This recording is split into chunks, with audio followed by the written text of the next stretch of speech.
Okay, well, hi, I'm Andy Kennedy, and we're Dean Carroll's Lacey. We're relatively new to the area. Some of the stuff that we talk about, you guys are probably doing as well, but we're just asked to speak tonight on alternative lifestyles and community, because what we're doing is a little bit different than the mainstream. We purchased 40 acres, and we are cooperatively using that land together to grow food and other things. So I'm gonna turn it over to Carol first.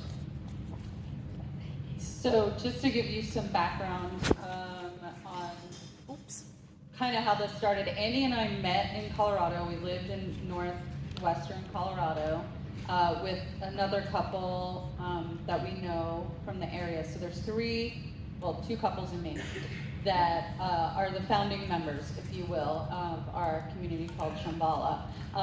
But we all, in some way, shape, or form, overlapped with kind of vision and the work that we did, or working for the same companies. And so, Andy and I have a lot of varied background in the things that created our wholeness, if you will. So for myself, in my 20s, I lived in community, and it was a converted creamery farm that got converted into apartments.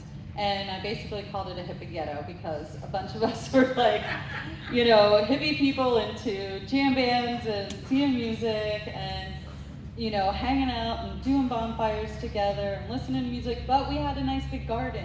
And so we were able to have fun around that. Not everybody was involved, but we shared the wealth.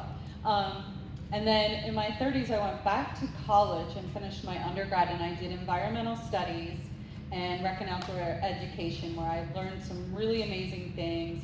Got to work on an earth ship, if you're familiar. It's an alternative style home. Did some master gardening, and really built a passion around earth and wellness in that area. Prior to that, in my 20s, I was a massage therapist and doula, and so I was really focused on healing people and individuals and giving back, in that space. But then when I transitioned in my 30s, I really wanted to learn more about the environment, and so that brought that component in. But now, full circle, everything goes full circle, and I'm like, okay, back to people. And I'm a life coach, a health coach, a personal trainer. I do emotional wellness coaching, and so a lot of skills that come to make the whole of what we want to do on Shambhala. So, Andy's. Yeah, I love it that we both have like this kind of variety. I'm sure all of you do too. I don't know if anyone else is a serial entrepreneur, or like Girl Scout, right? You want to put all the I love the lanyards that we're doing now, because it's like collecting all of those badges. So I feel like our generation is kind of going back to that, pioneering, right, all things. So I know we're speaking to the choir on that for sure, but where Carol and I met, we were both working at a sustainability-focused nonprofit, and she came in as our zero waste coordinator at the time. Yeah, you were an intern, but she was too old to be an intern at that point. So we just put her right in to the staff, because at nonprofits, there's never enough people to do all of the things, right? So we focused on that, and I felt like for a long time I wasn't necessarily walking the talk. And we were the bad kids in the neighborhood. We let all of our dandelions grow, and you're not allowed to catch water in Colorado, and we were doing that, and then it was actually allowed, so we were fine. But all of those kind of alternative lifestyle, and I think that, again, this is the group that we're all doing that. We are doing a few things by the seat of our pants right now, and all of it feels like DIY, but for us it's really grounding. And I know you guys probably agree with that too. You take your shoes off and you go walk in the garden, and even that is an alternative, right, to what's going on in the big cities and in the matrix, I say. So off-grid, zero waste, renewable energy and water, reforestation, like Carol was talking about, energy healing, all of that is kind of in both of our backgrounds. I started out in Oregon and lived on a community for about, I think, 3 months, and then tapped out because I was like, oh, this is a little much for me still at this age, 20. I want to go see the world. So I went to Scotland and then landed in Colorado. And I always kept that vision. There were yurts, there were gardens, we worked the gardens, and we were kind of their grunt work young that worked the gardens, and then in the afternoon they taught us about herbalism and urban forestry and alternative home building and all of those things. So then I went into an incubation period on all of that, and it came, like Carol said, full circle for me. And when the proverbial stuff hit the fan in 2020, my husband and I started talking about maybe it's time for us to cash out here in a very expensive part of Colorado. We both worked for nonprofits, hard to make ends meet. And we could sell what we had house-wise and buy affordable land on a bigger scale. And so we started looking all over the country and found Tennessee, as I'm sure most of you did as well, right? Affordable water, that was a big thing. If you're anywhere west of the Mississippi, I know those of you that came from California can agree, water was a big draw for us here. Where I would say to people, I'm going where there will be a water for 50 years, because I look at this as our legacy. So, where was I going with that? Water, affordability, we'd say, kind of freedoms, lots of different, that can mean different things to everybody, but for us, it just felt like a little bit freer to do what we wanted to do without building codes or without, someone coming and saying you can't collect water, for instance. So that, and then there's a piece for us too in community. We didn't know our neighbors. That's why I love this group. This group feels like community, right? Because we're all kind of like minds, and you don't have to be doing everything the same, but you still have that supportive. You ladies are just lovely to each other. What Connie said earlier, like everyone just rallies. So I love that, and that's what we want. We're trying to even create that. We're on Sweet Creek off of Clinch Valley up in Idson, and even what the support that we've gotten from all of our neighbors throughout this whole process has been legendary. So, anything else? Okay, so a little bit about us, a little bit about Shambhala. Is our next slide. There's a lot of words on here, but the biggest piece for us is really that cooperative land and inclusivity, and then permaculture. So permaculture, I'm sure you guys are all familiar with the word, but that's definitely our foundation, and we have set up a 501c3 so we can raise money, because that is our background in nonprofits, and that was what we were familiar with. But focusing on education around what we're doing, and maybe that's workshops on solar or workshops on building a yurt. And so we're like, when we built the yurt, some of you, that's how I met Joy. Joy came out, that's how I met Devin. We put it out to this group and a few of the other groups that we were in. And in fact, back to community, we tapped into communities before we even came here through Facebook. And that's how I found you guys. We lived in Knoxville for a year while we were building up here, and I found a permaculture group down there. And I felt like this area had a lot of that mentality already, which was a huge draw for us. I wanted to go where people were already doing what we were doing, so that we had that sort of pre-culture here. Regenerative, and maybe you can take over some of that.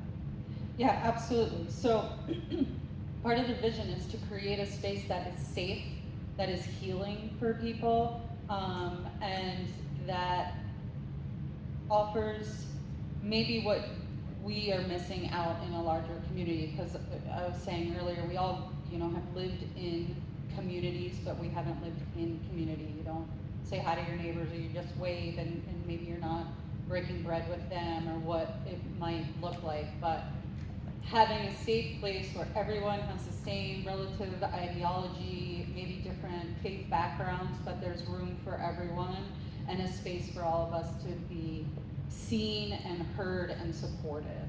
And that's why we have, the inclusivity, the equality, respect, and sobriety, because we want that to be a safe space. We want people to be able to feel comfortable in their home and on the land that we share together.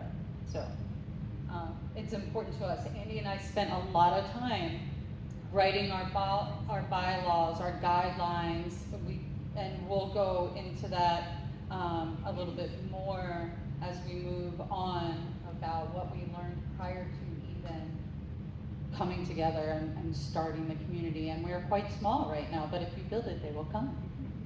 So, yeah. You can flip to the next slide. Yeah. No, we're not flipping. We're not flipping. That's right. There it is. All right. So Andy had mentioned that the pandemic had forced a lot of our hands. People moved out. People decided to switch because the area that we lived in, I think a lot of other people as well, felt very small and very closed in. And we were seeking freedom and independence and wide open spaces and getting back to a healthy space.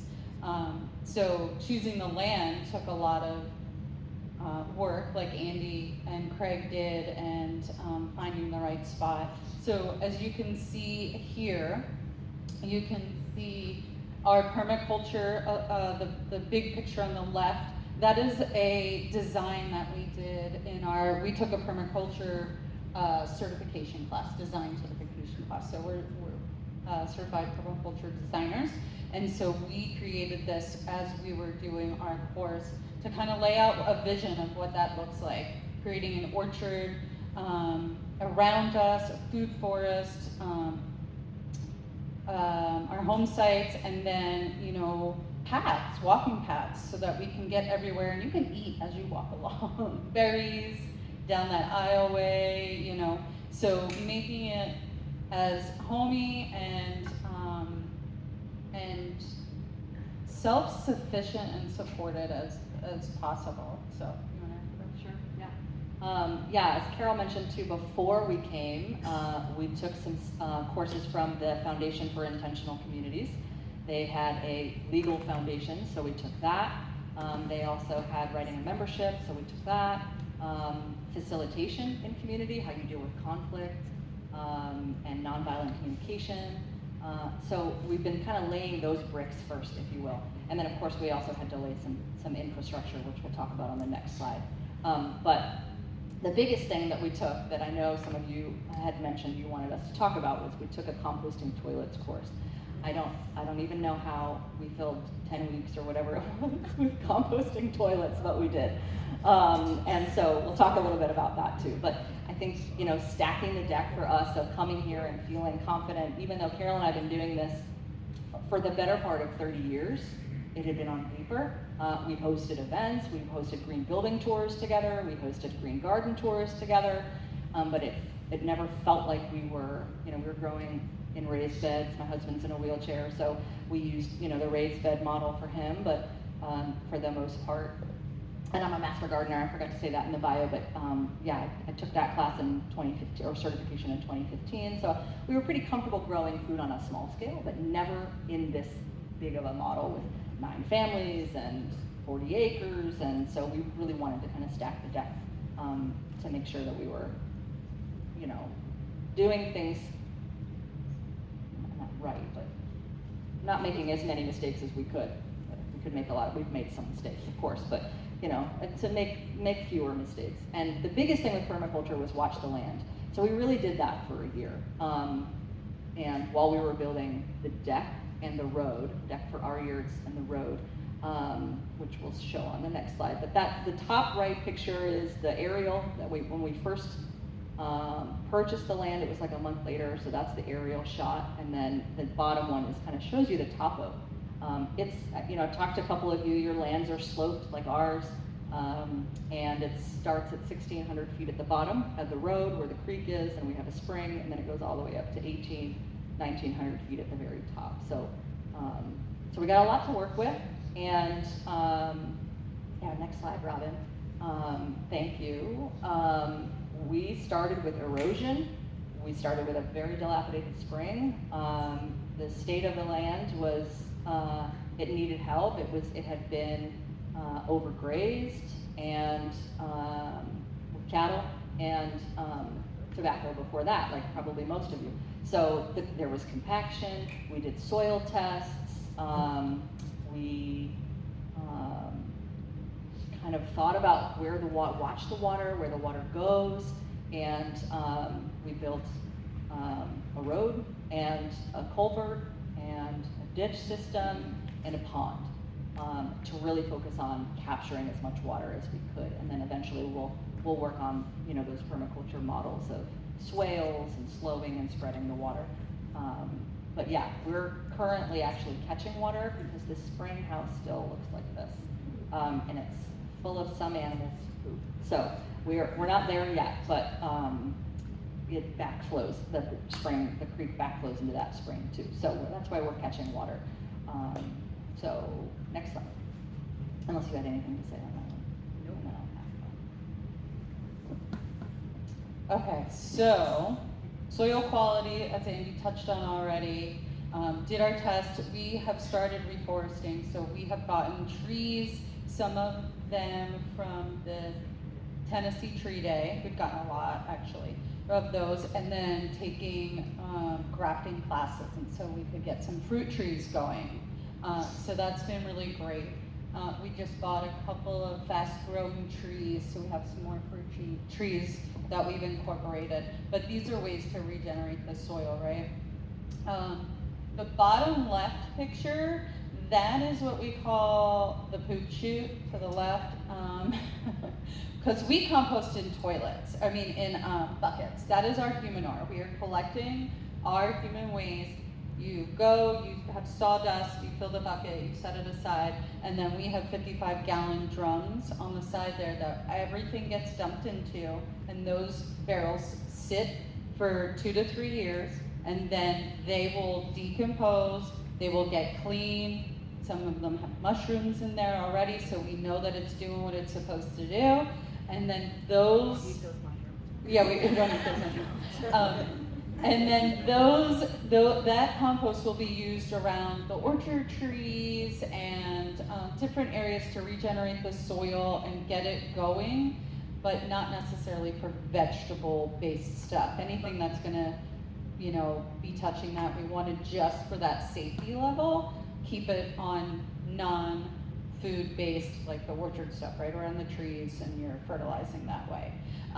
So we have, again, watched the land, watched what we could do, and we are having a hard time figuring out where the safest place was to put the humanure without runoff because we're on a slope. And our permaculture designer, teacher, basically, a facilitator, was like, if you have barrels, put it in barrels. It's contained, you're just one and done, you leave it and set it and forget it, basically. So,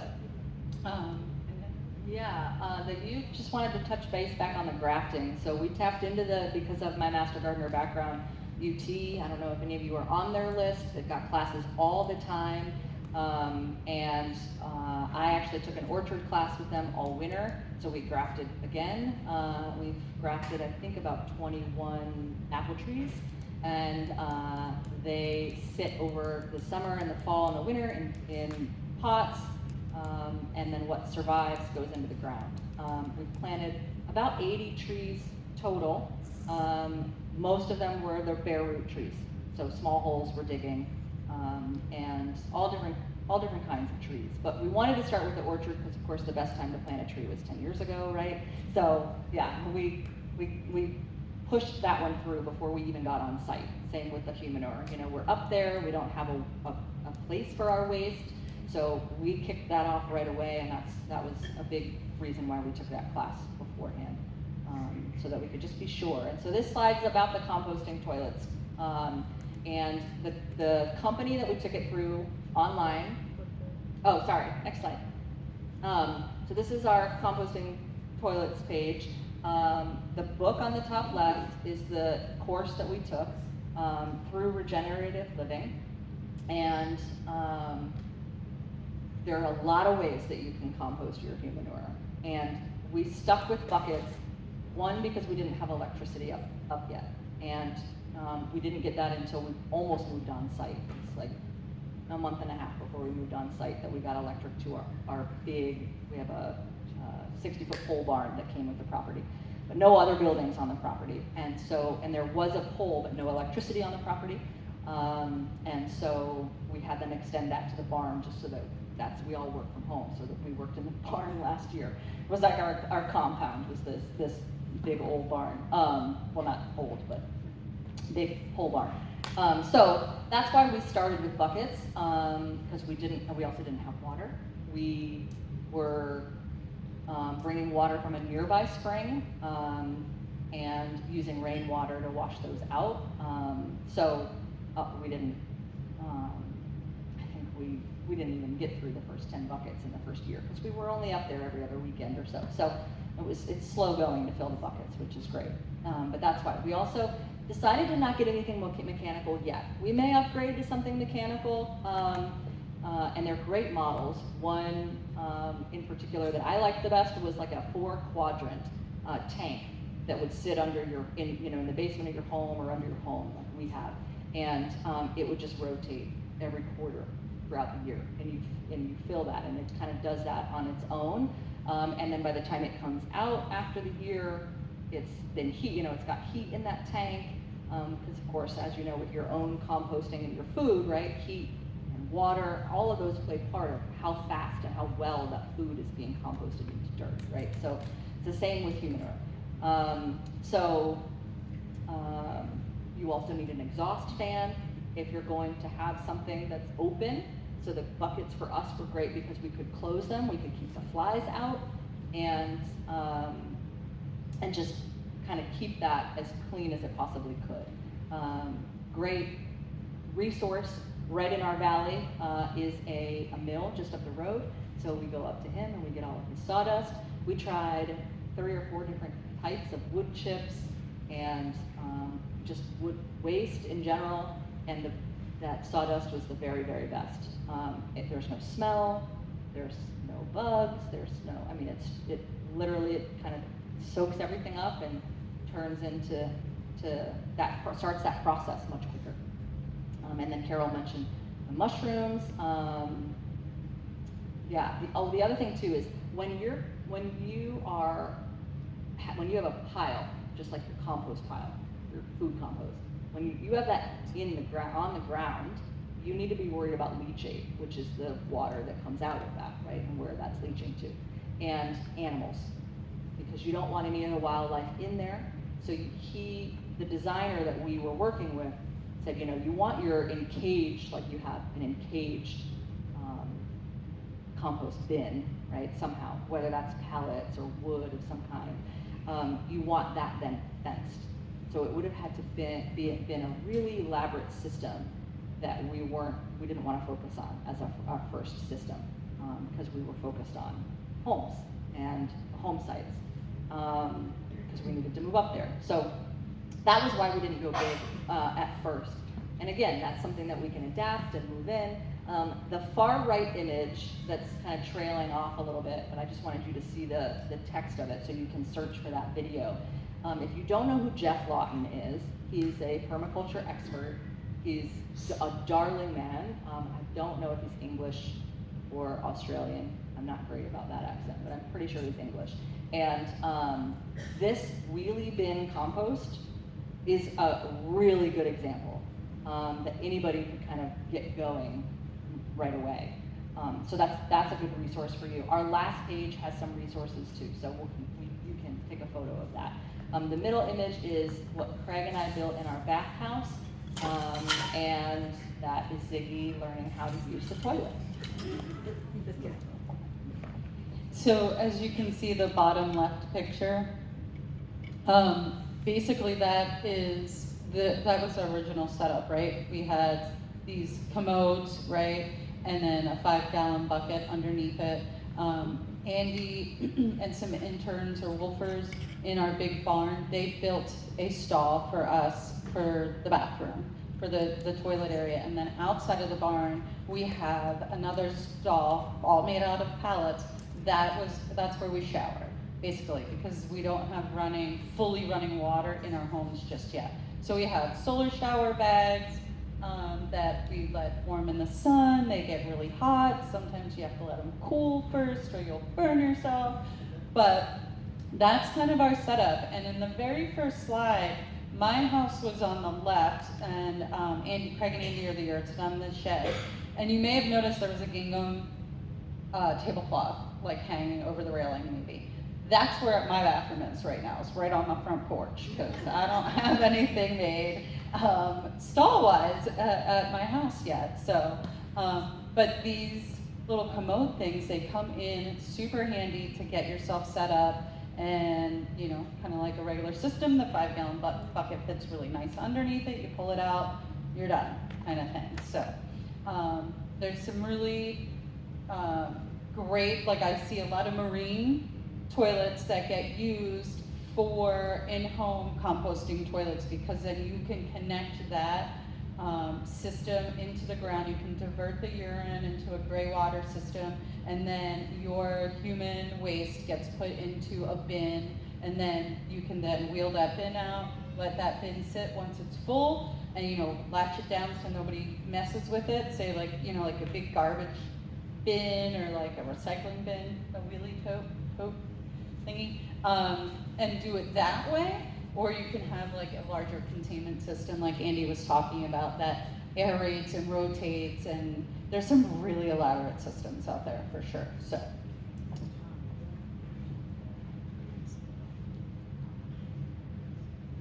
Oh, yeah. Yeah, so again, Andy had mentioned leachate, right? And there's a lot of areas in the country, right, that just dig 6 feet holes, 6-foot holes right under your outhouse, and there's go in the hole, and then you just move the building over. And that works in some areas, especially when it's really cold. And so that, yeah, like Alaska, Montana, Idaho, you know, northern, colder, northwest states maybe. But that leachate, again, like, yes, it is breaking down and it's getting composted and filtered as it goes, but you still have to worry about your aquifer and what your water source is and if it is leaching into that or not. So that is definitely another reason why we decided not to. And our land is very rocky, so digging that's going to be a pain in the neck as well. So this is another reason why. Yes? I'm new to all this, so okay. When you're doing that system with the bucket, how much sawdust do you put in the bucket, and is the sawdust also used to absorb the urine? So, very good question. Sawdust, a fresh bucket, we put maybe 3 cups, 3 scoops, depending on like what size scoop you got. You just want to cover a good bit in the bottom and it 2 inches maybe. That way, if there's any liquid as you use the bathroom number 2, we don't urinate in the buckets. Okay. We have a separate bucket that we can urinate in, and 5-gallon bucket, and we have a pool noodle that's on the lip so that it's like comfy and soft. Or otherwise we just like kind of go, you know, just pee outside, wherever, free range kind of thing. Not to say that if the both of them come out at the same time, it's the end of the world. Exactly. Because sometimes it's hard for ladies to stop the stream and choose. And then once you go, then you put another couple of scoops on top to cover it with your paper and everything and keep it fresh, you know, all layers, exactly. And that helps with the breakdown of it. So you end up really with more sawdust in there than poop. So, and then we have the lids, like you can see and the TP, yeah. The bucket, the Lowe's bucket in the middle, Andy's bathroom with the kitty, you can see the white lid on top of the bucket. So we buy lids that snap down, but are not too hard to pull off, so that it can keep it airtight and keeps the process going and the flies out, because the flies will get in there for sure. So, somebody else, yeah. Yes, very curious about the composting here. I did notice that there's composting toilets that you can buy for thousands of dollars. I mean, this seems very simple and much cheaper. I was just curious, your opinion, are those just ridiculous and so unnecessary, or are there some benefits to spending that much? So if you didn't hear her question, she's asking why we didn't buy a $5,000 toilet or $1,000 toilet, right? Because they can get really, the one that I said that has the big tank is pricey. And the biggest takeaway that I got from that course, I mean, this is a man that is in British Columbia, so they can't dig a hole because they're lower than the water table. And he's been lobbying with their city council for 20 years, and they have composting toilets in all of their campgrounds. And so they're using some of those mechanical ones. It would make sense if you had something like an Airbnb where you wouldn't necessarily trust the person to do it right? So there are applications where it's wise to have a system that looks like a normal toilet, because people are gonna do both things, and they're not gonna do the sawdust maybe right? Or they're not gonna put the lid on right. All of us and our woofers are like pre-trained, like this is how we do it. There's a sign up in the barn, like this is how it goes, this is where it goes, right? Because it's easier, and then if something goes wrong with the mechanical system, you're not crawling in there. I didn't want to do any of that. I didn't want to worry about cleaning it. I didn't want to worry about things breaking, mechanical things breaking, because if that happens, plus that's our budget, for this whole giant project. So it's like, just didn't make sense to us. But I think there are some applications where it makes sense. And you can do that in your own house. You can switch out if you've got an on-grid house, you can still capture that valuable resource. It always bugs me. I say to people, like, why are we purifying water to flush waste when that waste can be used, and we know all of our soils are depleted, So, just the whole system is kind of mind-boggling to me. But great questions, and keep them coming. The book and the video. Yeah. The resources that y'all can tap into and look at, and you can make an educated decision on your own, or an informed decision on your own if that is a route that you want to take. But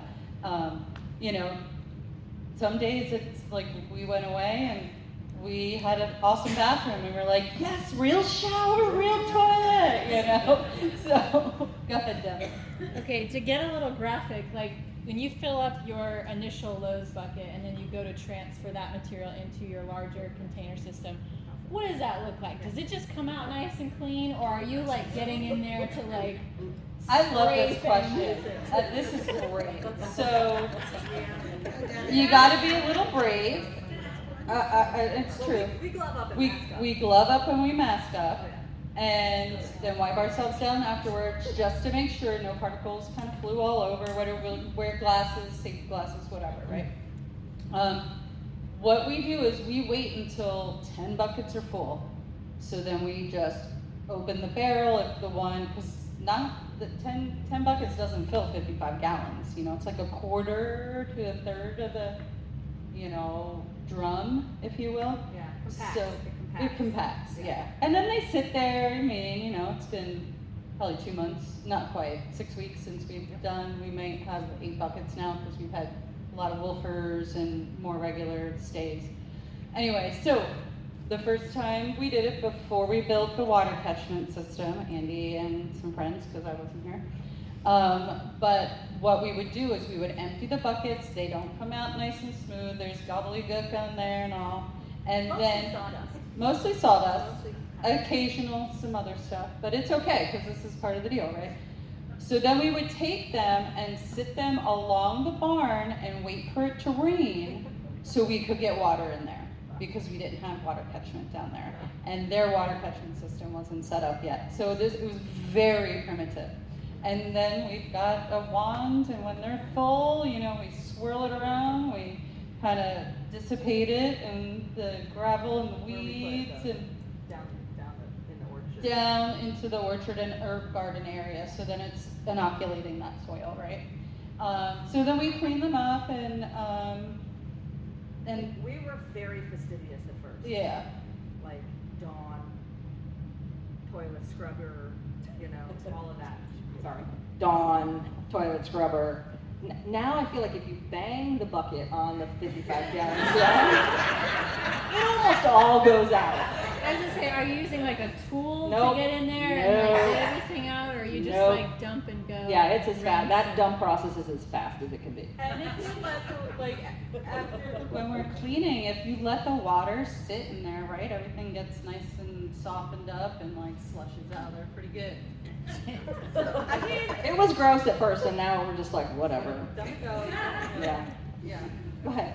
You keep referring to woofers, I don't know Oh, what that is. sorry. Yeah, I don't think we, let me see, do we have a slide on them? Yeah, we do, right there. So we'll come up to that, Okay. yeah. Running- I mean, real quick, it's Interns. Worldwide Work on Organic Farms, WWOOF. Oh, It's been around for almost 50 years. There's an online network. You list your farm, they come, you feed them and house them, and they stay for a weekend, a day, a weekend, a week, a month, a summer. But yes, they're interns, free interns. Housing them can be they're living in their tent. They're just on the land. Doesn't have to be your house. Definitely, and usually not your house. It's like it's an outbuilding or usually something else. They're camping. Or they're camping. They know ahead of time that they're camping when they come to us. And they know Do it's you have a lot, oh, you're gonna. primitive. Yeah, we'll talk about that. You wanna go to the next slide? Are y'all good on composting? Any more composting questions? Poop to dirt. It's a fun subject. It is. My husband hates that I love talking about poop. He hates it, but I love it. All right. Yes, one more question. When the big thing gets full, what do? You just. That's a good question. We just get another one. Okay, great. Yeah, we're on our 5th. We're just gonna wait for it to turn to dirt. Yeah. And then cart it where we need it and then dump it. You're So we're assuming that's gonna take 2 years, because it hasn't happened in a year. But we've got mushrooms, so we're close. So you're on your first, We have, so we, over how many? we've been using this system for 2 years. We've been living on site for 1 year. So that first year, we didn't build up a lot right away, right? Now we have 5 55-gallon drums. The 5th one is not full yet. And we have about 14 buckets. At first we were like, we're just gonna go buy more buckets. So we didn't want to deal with it. So we were like, let's just keep buying buckets until then we decided that then when we moved up site is when it was actually the month before we moved on site that Carol was here Memorial Day weekend last year, and Craig and Carol and I built the poop chute. It's an old corral, right? It's a cattle chute, yeah. yeah. And then that way it's fenced in and no one's getting into it and everything is, locked down. Yeah, safe. Another question? Relative to the 55-gallon drums, okay, once you put all the poop in, do you put a lid on it? Yes. Because you were saying that you're growing mushrooms, so I was wondering how that could be with the lid.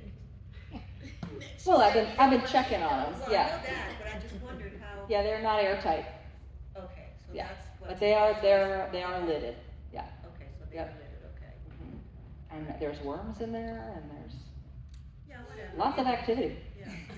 It's a whole little colony on its own. It's our community within the community. I just didn't know if you closed the lid, because you were saying, things were growing in it, so, the mushrooms and whatever, I was thinking, wait a minute, how can that be if you close the lid? Because it would be, grow in the dark. because it would be fermenting type of thing, right? Yeah. Breaking down, yep. Yeah, breaking Yeah. down, fermenting. Yeah. Like a compost pile. Yeah. Yeah, Yep. okay. Yeah. Ideally, you're turning it, and we're not. So that's why it's also taking a longer process. Okay.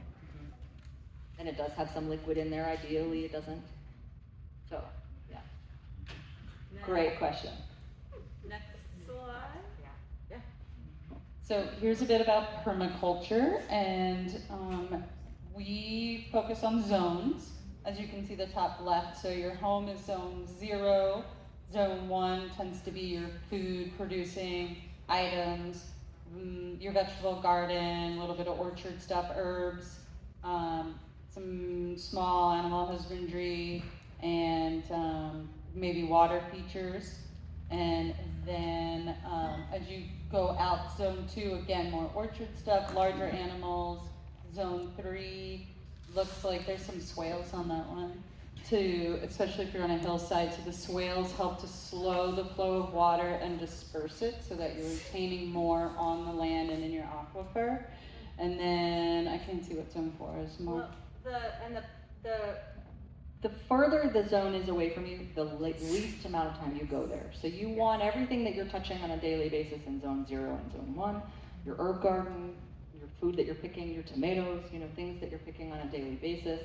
And then the further and further you get away, then, so your forest that you're harvesting for wood is zone 5, your orchard is zone 4, because you're not going out there every day. So that's permaculture, basics, just very basic. But I mean, obviously there's a good example of that on the right of what that looks like. We talk about planting guilds when we plant trees. And that a guild is all of the plants that love to grow. It's companion planting on steroids, basically. So all the things that are going to support the tree go under the tree. So we plant comfrey and bee balm. So we have all of our pollinators coming in. And the comfrey is there that you can chop and drop. So you've got fertilizer right there, affecting those roots that are all on the surface, right under the tree, feeding that tree and helping that tree to grow and fight pests and produce fruit and all of that. So what we planted under there, we planted some herbs, a variety of herbs, the comfrey, rhubarb, coltsfoot. Mm-hmm. Yeah. So that's kind of a good image of that. And then on the bottom left, this is a way that we have been growing individually for 10 years. It's on these aeroponic grow towers. We just got 12 of them. We already have 4. So we're gonna have 16 of these towers, and we're building a room for them in our barn so that we can grow through the winter. 448 plants will fit on those 16 towers. So we'll be growing through winter in the barn with lights so that we can continue to harvest food all year round. And then whatever we have that's excess, we want to have a little farm stand out front for our neighbors to have like a stop and swap. See how that goes. So. Very, very much about food security and sovereignty, because as we know, our food system, every other day we're getting a recall on stuff that should not be recalled. We're like, why is there salmonella in chia seeds or whatever? It's just ridiculous. So very important for us to have that food security independence and know what the food quality is, how it's being treated or not treated in all reality, and chemically that is, and talking to your plants, give them love, right? Feed them oxygen. So very important for us. And Connie, did you have a question? Yeah. So the one on the bottom is obviously not a picture of y'all's place. The one on the top. Right. Is that a picture of, no? Not That's yet. what you wanted to eventually do? Yes. Okay.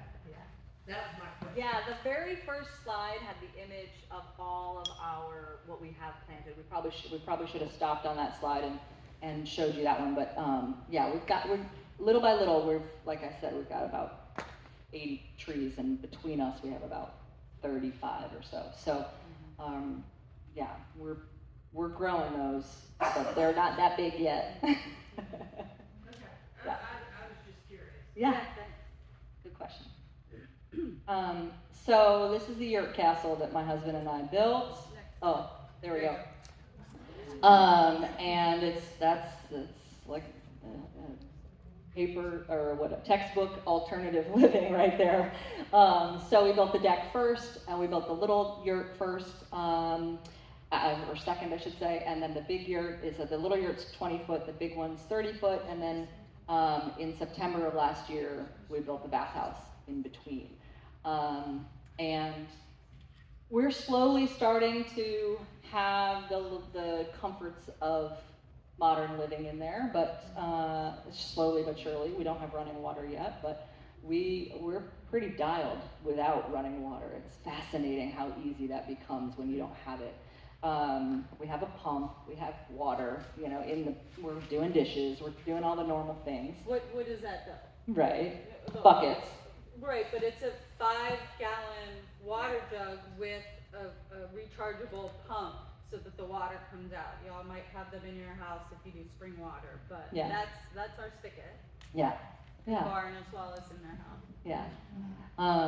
But for me, why I wanted a yurt, we had yurts in Oregon. I just always, I love the vaulted ceiling. I love the wood in there. I love the roundness of it. I kept saying, I'm just so done with living in a box. I want to live in something that's round and very unconventional looking house, but we're getting there. And they're actually more efficient. People were calling us in the winter like, are you okay with the microburst that we just got, or this crazy storm that we just got, or the snow? And we didn't notice. It was like wind goes just right around.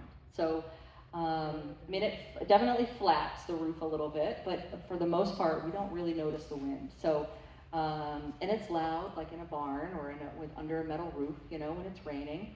We had that experience last year. We were all trying to work in the barn, and the barn has a metal roof, and we're like, okay, Zoom's over. We gotta leave because it's raining in here, or you'd go sit in your car or whatever, So, but they're very natural disaster resistant, energy efficient. They were cheaper, they were quicker to put up. It came in a kit, and then there's beautiful natural light from the dome above. The dome opens, the windows all open.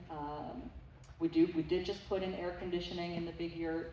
The wood stove is in the big yurt. So our big yurt's kind of our winterized and summerized yurt, and then the little yurt is a bedroom and office, and it's not winterized. So we weren't using it in the winter.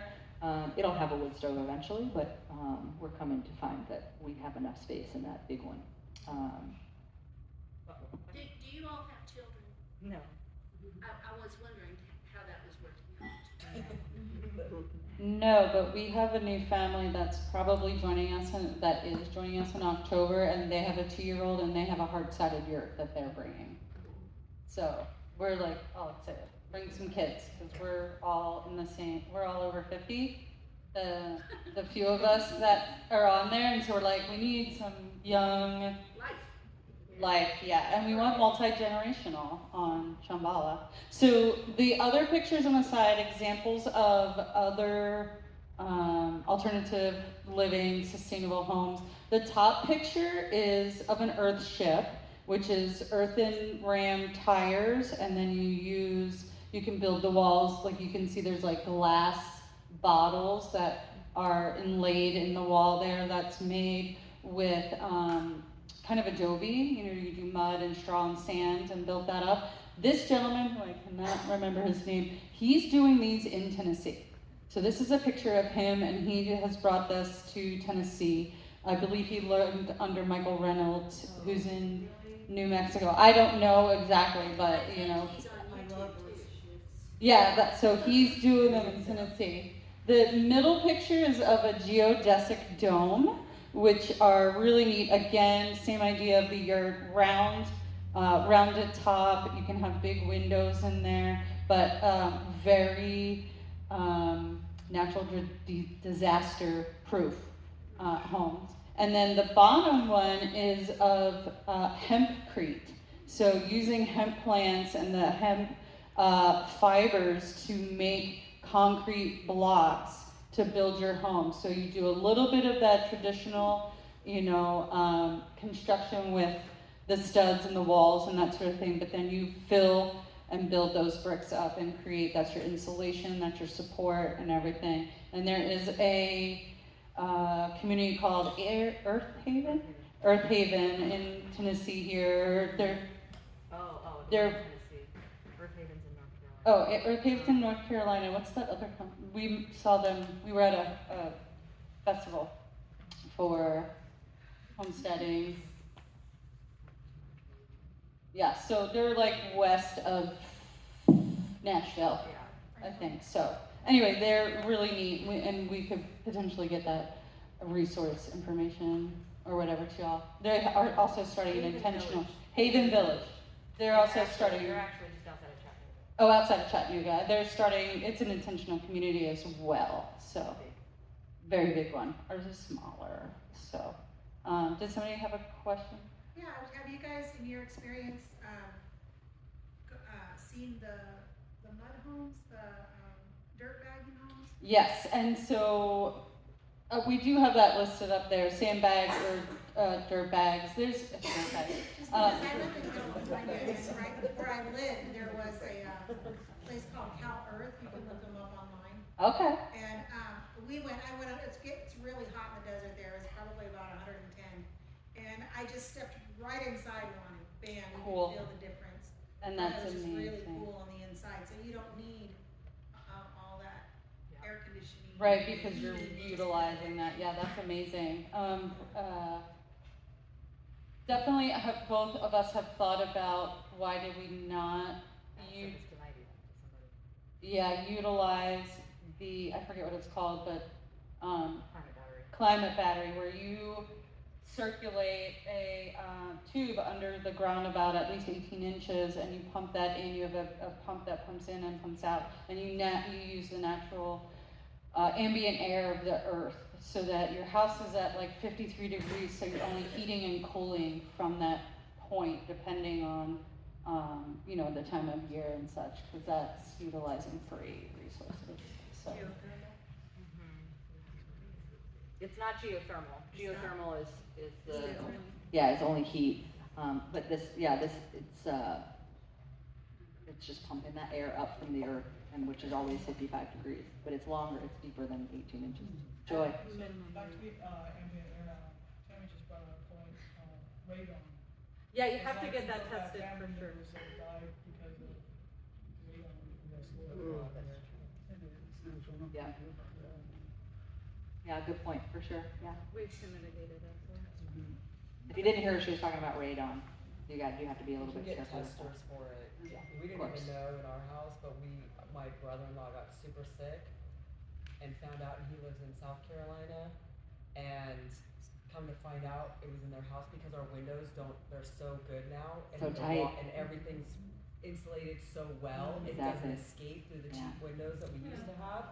And so you get it in your house. We actually got monitors after that about a year ago, and it did build up, and it was coming up from our garage.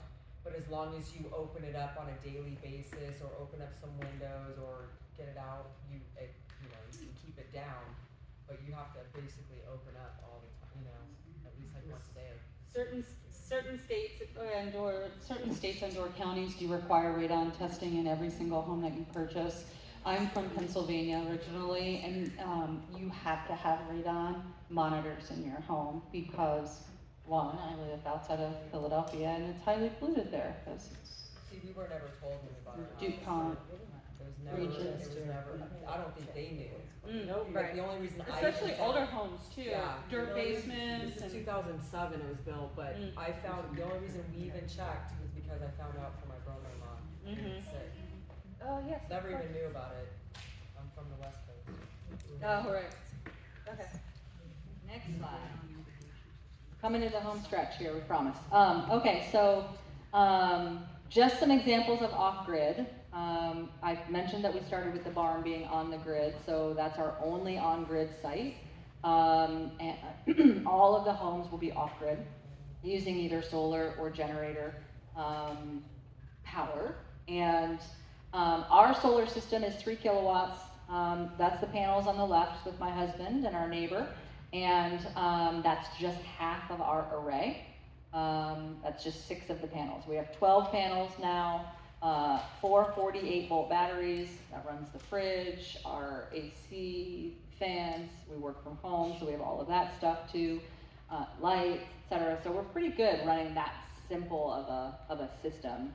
The average home, just for example, uses like 10 times that amount, 3 kilowatts. So we're running pretty lean. And then our water catchment system, for those of you here in February, I gave a little video that input in that whole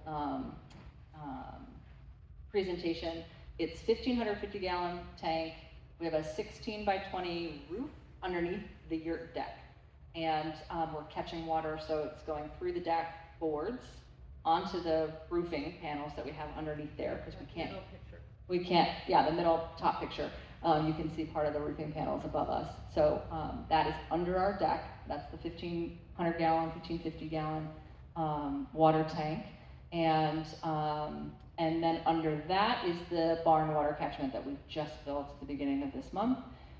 It's those IBC totes, you know, it's, or 275, so 550 gallons is our phase one. That side's gonna run the laundry and the sink and the kitchen in the barn. And then we're gonna duplicate that on the other side of the barn that will run the tower gardens and the shower. And then we'll do something on the other side eventually for our gardens and such. So we haven't dug any wells, and we haven't used our spring water on site yet. But we obviously can do that as a backup. And then the right picture is our wood heat that we put in, our wood stove that we put in the yurt in last October. So these are all your pictures? Those are all my pictures. Yep, that's us. And then, next slide. Here. So, as we mentioned before, that we are focused on the benefits of community and living in an intentional community and sharing the workload and sharing the wealth. So the top left picture is of the founders. We, us ladies, had this vision, one from individual experiences, and then two, being a part of a women's mastermind and realizing that a lot of us had the same vision and deciding to come together and make it happen. Tim and Laurie are on the left. They are not here yet, but are hoping to be here in the next year, 2 years. We'll see. And then myself, Craig and Andy. And then you can see the water catchment has Craig and Andy and some helpers that came to build. Also that family that's going to be joining us are part of that picture. But let me see, I can't see, it's too small on my thing.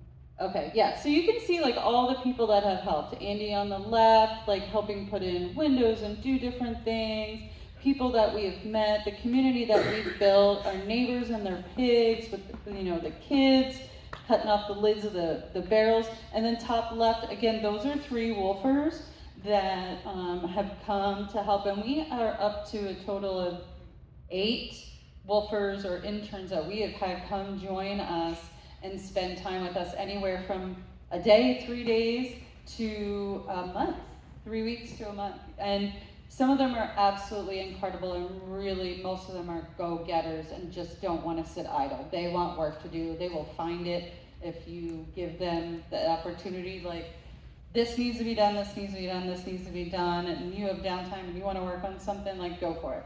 But we do keep it work days between 4 and 6 hours, unless we're really trying to crush a project, so that everybody's got downtime. And especially because it's hot and it's humid, and you want to go walk through the creek because that's where the cold air is and the cold water, because it's a lot. So Andy had mentioned building community on Facebook first before we even left, or they even left Colorado. They met some incredible people to connect with the Permi groups.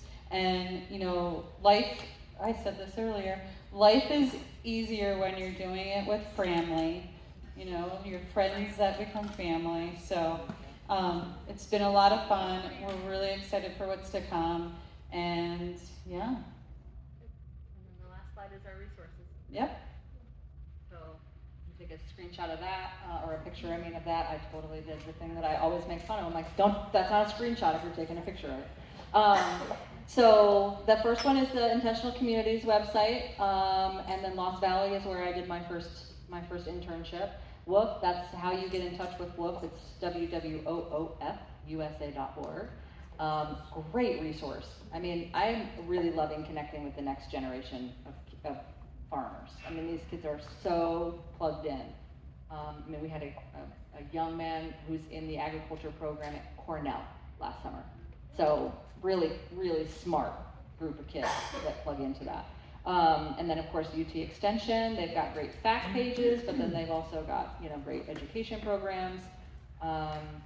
Just some names under the permaculture list: Bill Mollison and David Holmgren invented permaculture almost 60 years ago now. So, and then Jeff Lawton is the name from that wheelie bin video I mentioned. Permies.com is a really good resource site. You can post there. It's kind of like Mighty Networks.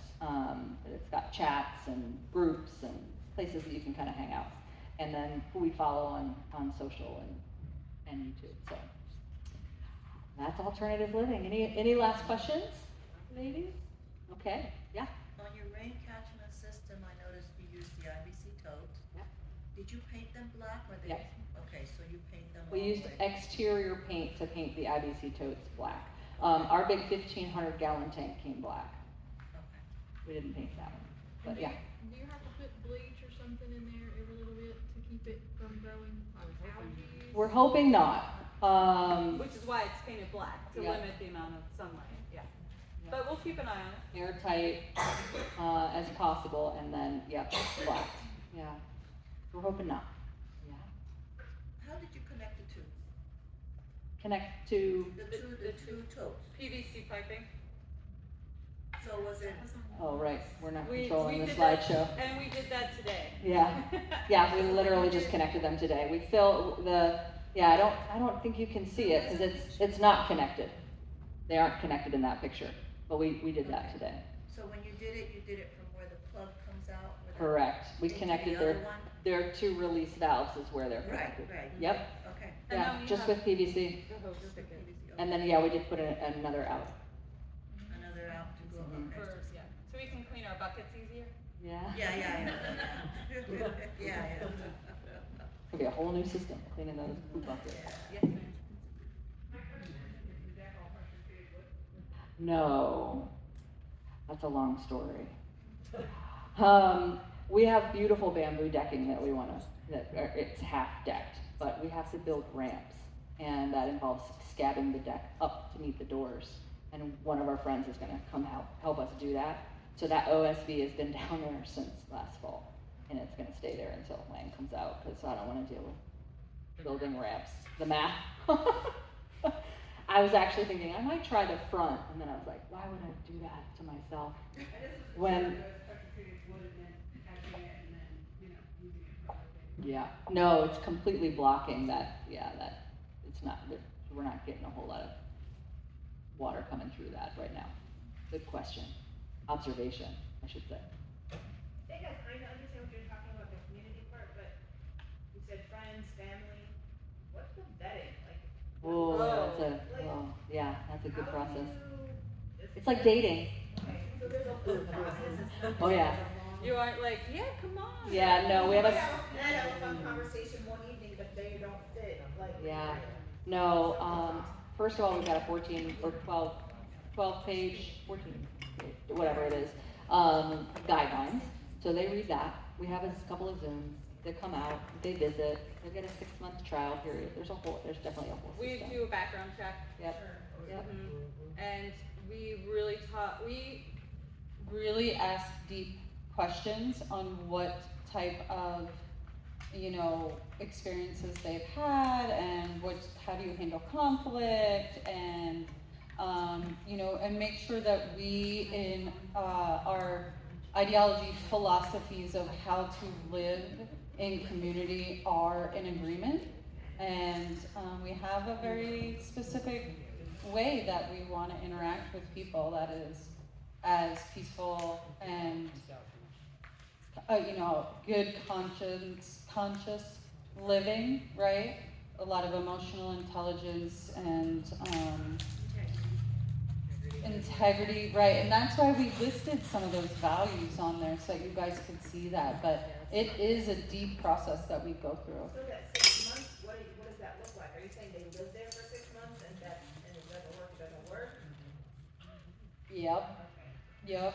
So, and it can be part virtual, as we're gonna do with this couple, and we're gonna have weekly happy hours, we're calling it, where we, whoever's available to meet with them, and we just sit and we conversate and we talk about you know, life experiences, what you're doing, what are your hopes, what are your dreams, what's all the things. But it's like dating. It's definitely like dating. Yes. So how many families do you plan to have there when you're fully occupied? Just 9 households, if you will, because I'm a singleton, so, and a max of like 24, 25 people, essentially, until we acquire maybe the land behind us and that doubles our space. So, That's what we're intending at least. yeah, we've dreamed. I saw a hand up over here. I have a question. Now, can they work outside of your community? And if they come back in? Absolutely. I mean, if someone is, like this family that's coming in, he's a massage therapist or body worker, and so he will be working off, you know, the lands in wherever, Asheville area, maybe in Rogersville or whatever, and that's fine. You don't have to be, It's not a compound you can't leave. right. Yeah. But no, you don't have to be an online job or whatever. If someone works, if somebody works, you know, at the food city, not Food Lion, you know, like that's totally fine. Yeah, it's not a big deal. Now, is there like a set hours that you require? Like we all work together, but every night you work 3 hours. We, depending on what the workload is, there will be equitable work hours amongst everyone. That is the goal, and it probably will be tracked just to make sure that people are living up to what their workload is and their responsibilities. I have a question. So I saw on your slides that you won't process the animals on the land. I just was curious to the background of that decision. We are Mostly plant-based. mostly plant-based, and we weren't raised in farming households or whatever. I mean, like I'm from suburban Philadelphia. Andy grew up outside of DC. You know, Lori's a vegan. Lori's a vegan, you know, so we tried to rescue baby birds. Like we are not, that's gonna be hard for us to have some animals and Farm life is see brutal. them harvested on the property would be really, really hard for us. Yeah, we're honoring kind of that place that someone's coming from as a vegan. Sure, I wasn't sure. That's why I was just Yeah. curious to what the background was. We're not saying you can't eat meat, but we, Don't yeah, wanna kill them on the land. yeah. We just don't want You want it harvested off-site. Yeah, especially if we've got young kids. I mean, I know all of you, most of you will do that and involve your kids in that, and that's a beautiful thing. We're not against that. It's just something that we've chosen. But, on site, do you mean just in the living area? Like if you were raising rabbits, that's a pretty simple process. Right. Where would you go if you wanted to harvest those? We would. Devon's.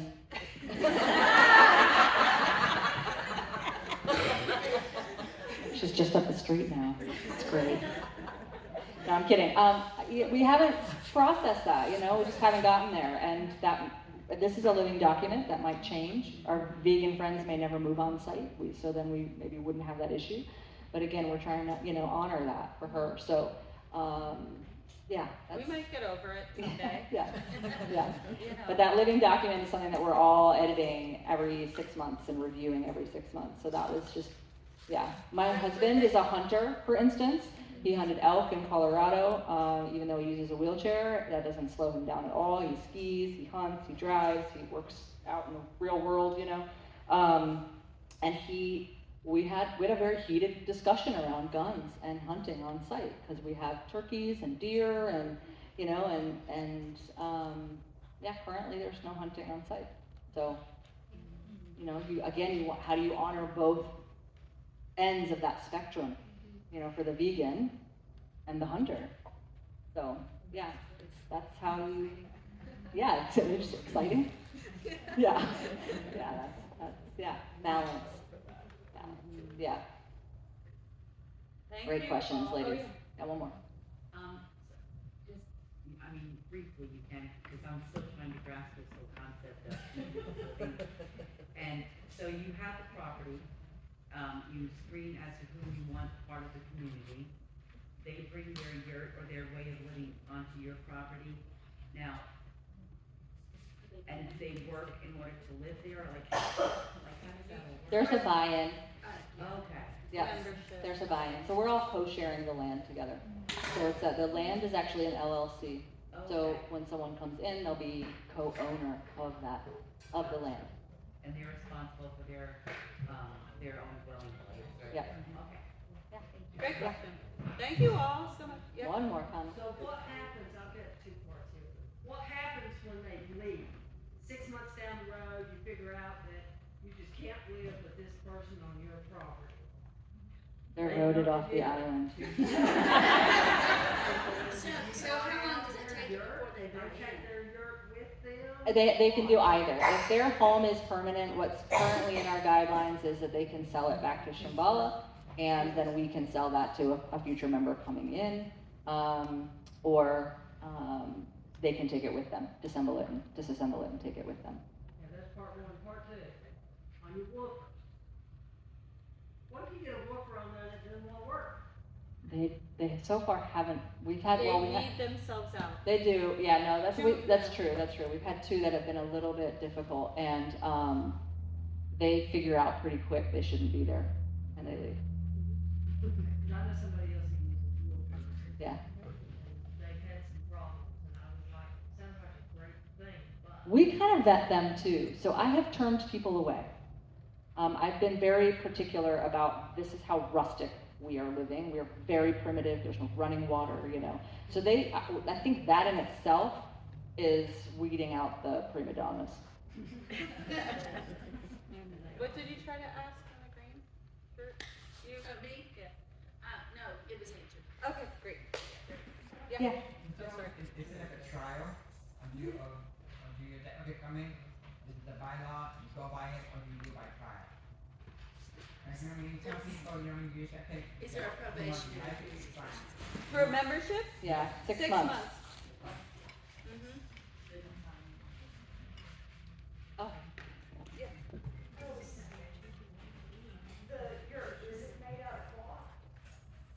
The shell, it's 3 layers. So there's the lattice, and then we put on insulation layer, which is actually NASA insulation. So it's silver on the inside and white on the outside, and then there's a canvas that goes around the exterior. Not yet.